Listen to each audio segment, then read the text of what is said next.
Sara, você sabia que existe um artigo científico que literalmente acelerou o treinamento de redes neurais profundas em até 14 vezes? E que sem ele, muito provavelmente não teríamos as IAs que conhecemos hoje? Alex, isso parece impossível. Você está falando de algum tipo de mágica computacional? Como um único trabalho pode ter causado tanto impacto? Não é mágica, é ciência pura. Estamos falando de uma das descobertas mais revolucionárias da história do aprendizado profundo. Este trabalho tem mais de 40 mil citações na literatura científica, um número absolutamente estratosférico que coloca esse artigo entre os marcos históricos da inteligência artificial. 40 mil citações? Isso realmente é um marco histórico. Mas me ajude a entender o contexto. Como era treinar redes neurais profundas antes dessa descoberta? Sara, imagine tentar construir um arranha-céu em terreno movediço. Era exatamente isso que acontecia no treinamento de redes neurais profundas antes de 2015. Cada camada da rede recebia informações que mudavam constantemente conforme as camadas anteriores se ajustavam durante o aprendizado. Isso soa como um pesadelo? E qual era o resultado prático disso? Era um pesadelo mesmo. Os pesquisadores eram obrigados a usar taxas de aprendizado extremamente baixas, como dirigir um carro potente apenas na primeira marcha. A inicialização dos parâmetros tinha que ser feita com um cuidado cirúrgico, e mesmo assim, as redes com funções de ativação saturantes, como a sigmoide ou a tangente hiperbólica, simplesmente se recusavam a aprender adequadamente. Então a solução foi atacar esse problema na raiz. Alex, me explique tecnicamente como funciona essa inovação revolucionária. A genialidade está na simplicidade da ideia, Sara. Os pesquisadores identificaram que o problema central era o que chamaram de mudança de covariância interna. Basicamente, a distribuição estatística dos dados mudava constantemente em cada camada conforme a rede aprendia. Covariância interna? Isso soa bem técnico. Pode me dar uma analogia? Claro. Imagine que você está tentando aprender a tocar piano, mas alguém está constantemente mudando a afinação das teclas. Mesmo que você memorize uma música, na próxima vez que tocar, tudo soa diferente. É isso que acontecia dentro das redes neurais, cada camada tinha que constantemente se readaptar às mudanças das camadas anteriores. Perfeito. E como eles resolveram esse problema de afinação constantemente alterada? A solução foi elegante, normalizar as entradas de cada camada para que sempre tenham média 0 e variância 1.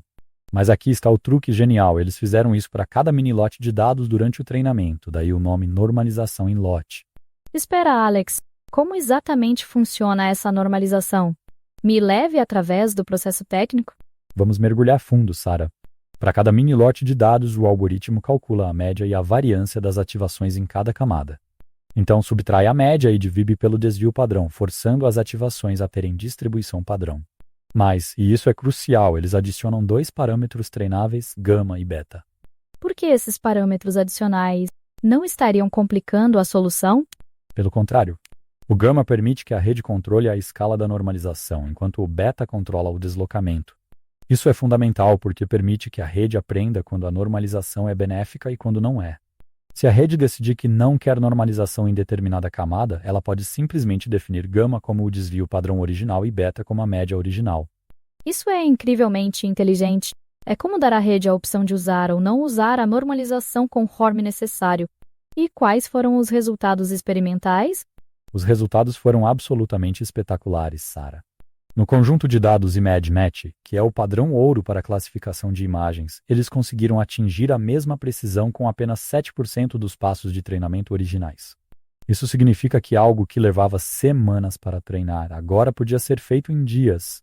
14 vezes mais rápido. Mas imagino que a velocidade não foi o único benefício. Exato. A normalização em lote funciona como um regularizador natural, reduzindo o overfitting sem precisar de técnicas adicionais como dropout. Permitiu o uso de taxas de aprendizado muito maiores, até 30 vezes maiores em alguns casos, e tornou a inicialização dos parâmetros muito menos crítica. E o impacto na precisão dos modelos? Revolucionário. Eles conseguiram 4,90% de erro no top 5 do ImageNet, superando até mesmo a precisão de classificadores humanos. Era a primeira vez na história que uma máquina superava consistentemente humanos nessa tarefa específica. Isso me leva a uma pergunta importante, Alex. Como essa descoberta moldou o mundo da IA que conhecemos hoje? Sara, é impossível exagerar o impacto. A normalização em lote se tornou um componente padrão em praticamente todas as arquiteturas modernas. Sem ela, provavelmente não teríamos redes como ResNet, que permitiram treinar redes com centenas de camadas. E pensando nos modelos que usamos hoje, como o ChatGPT e outros grandes modelos de linguagem, Embora os transformers usem uma variação chamada normalização de camada, o princípio fundamental estabelecido por este trabalho, estabilizar as distribuições internas das redes neurais, permanece central. Essa descoberta abriu caminho para treinar os modelos massivos que temos hoje. fascinante como uma ideia aparentemente simples pode ter consequências tão profundas. Qual você diria que foi a lição mais importante deste trabalho? A lição mais profunda é que, às vezes, os maiores avanços vêm de olhar para problemas fundamentais de uma perspectiva completamente nova. Em vez de aceitar que redes profundas eram simplesmente difíceis de treinar, eles questionaram por que isso acontecia e encontraram uma solução elegante. E isso nos lembra que na ciência, especialmente na IA, estamos sempre a uma descoberta de mudar completamente o jogo. Este trabalho prova que inovações aparentemente técnicas podem ter impactos que transcendem laboratórios e transformam toda uma indústria. Exatamente, Sarah. E o mais inspirador é que esta descoberta democratizou o aprendizado profundo. Antes, treinar redes profundas era quase uma arte, exigindo anos de experiência. Depois, tornou-se muito mais acessível, permitindo que mais pesquisadores contribuíssem para o campo. Uma descoberta que não apenas acelerou o progresso, mas também o democratizou. Alex, obrigada por esta jornada através de um dos marcos mais importantes da história da inteligência artificial. Para nossos ouvintes, lembrem-se, a próxima grande revolução pode estar escondida em um problema que todos assumem como impossível de resolver.